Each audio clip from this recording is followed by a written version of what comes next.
300원짜리 종량제 봉투 주었다고 벌금 30만 원 선고한 판사. 70대 노인 A씨는 길가에 떨어진 300원짜리 종량제 봉투 한 장을 주었다는 이유로 전과자가 되었습니다.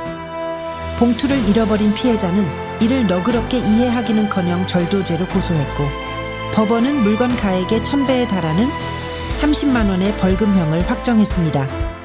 이 사건은 우리 사회가 약자의 작은 실수에 얼마나 인색하며 법 집행이 얼마나 기계적이고 냉혹한지를 보여주는 상징적 사례입니다.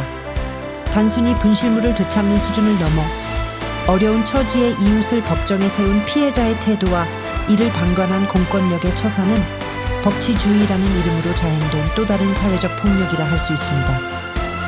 결국 300원이라는 푼돈이 우리 사회의 공동체 의식과 인문학적 양심을 무너뜨린 서글픈 현실을 드러낸 사건으로 기록될 것입니다.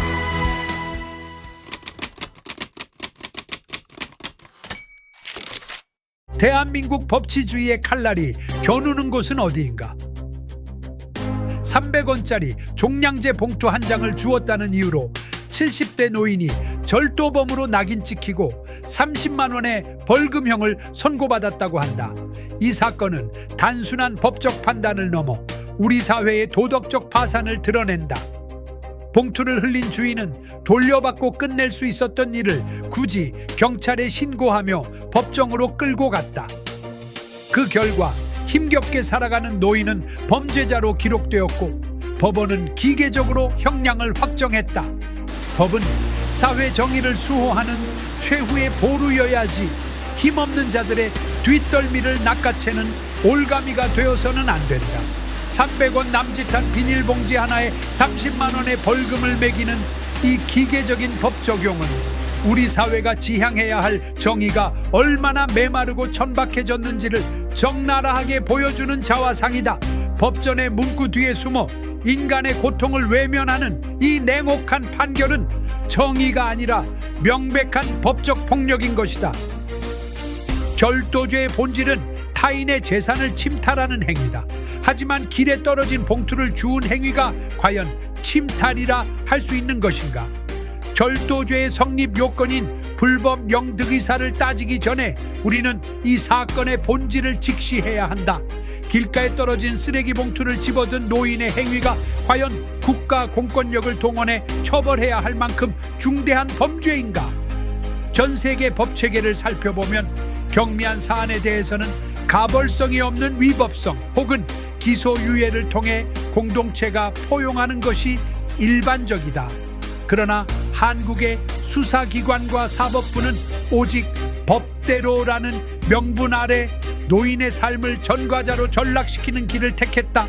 이는 법치주의의 오용이며 사회적 약자에 대한 공감 능력이 완전히 거세된 관료주의의 전형이다. 법이 사회적 약자의 눈물을 닦아주는 대신 뺨을 때려 눈물을 뽑아내고 있는 꼴이다. 더욱 개탄스러운 것은 기어코 노인을 고발까지 몰아붙인 이른바 피해자의 태도다.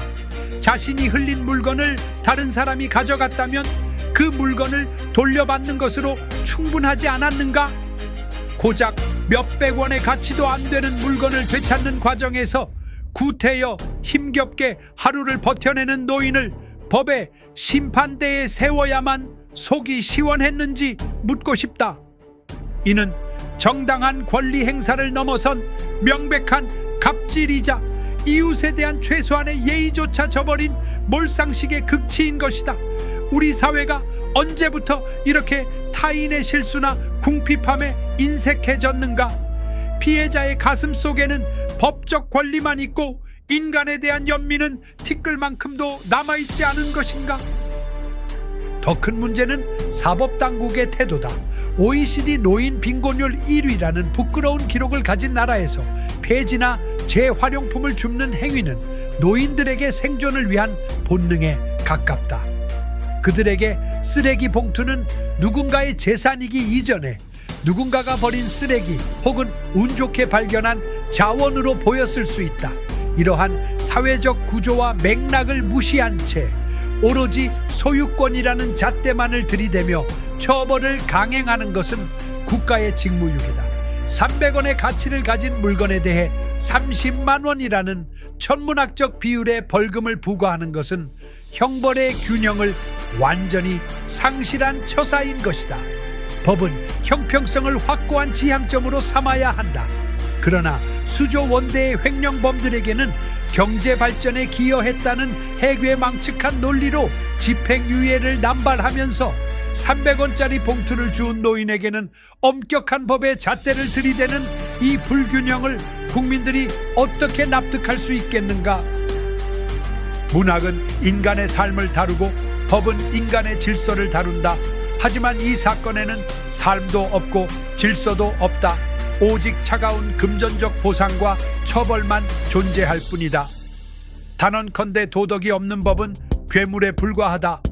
잃어버린 봉투를 돌려받고 끝낼 수 있었던 그 찰나의 순간에 피해자가 택한 고발이라는 선택지는 우리 사회의 인간성에 대한 파산을 선언한 것이나 다름없다. 이웃이 노인이었고 그 노인이 가난했다는 사실을 알면서도 법의 칼날을 휘두른 행위는 법적 권리의 정당성을 확보할지는 몰라도 인간으로서의 자격은 상실한 처사인 것이다. 우리는 지금 법이 지배하는 사회가 아니라 법을 도구 삼아 서로를 물어뜯는 아비규환의 시대에 살고 있는 건 아닌지 심히 불쾌할 따름이다. 결론적으로 이 사건은 한국 사법 체계의 경직성과 우리 사회의 각박한 민낯을 동시에 폭로했다. 법은 칼이 되어야 할 때가 있고 방패가 되어야 할 때가 있다. 하지만 이번 판결에서 법은 굶주린 이의 밥그릇을 깨뜨리는 몽둥이질에 불과했다. 기초생활수급자로 한 달에 27만 원을 지원받아 살아가는 노인을 전과자로 만든 30만 원의 벌금형은 결국 우리 공동체 전체가 지불해야 할 수치심의 비용으로 돌아올 것이다. 피해자는 자신의 권리를 찾았다고 자위하겠지만 당신이 잃어버린 것은 봉투가 아니라 인간성이라는 사실을 명심하라. 사법당국 또한 기계적인 판결 뒤에 숨지 말고 진정한 정의가 무엇인지 다시금 성찰해야 할 것이다.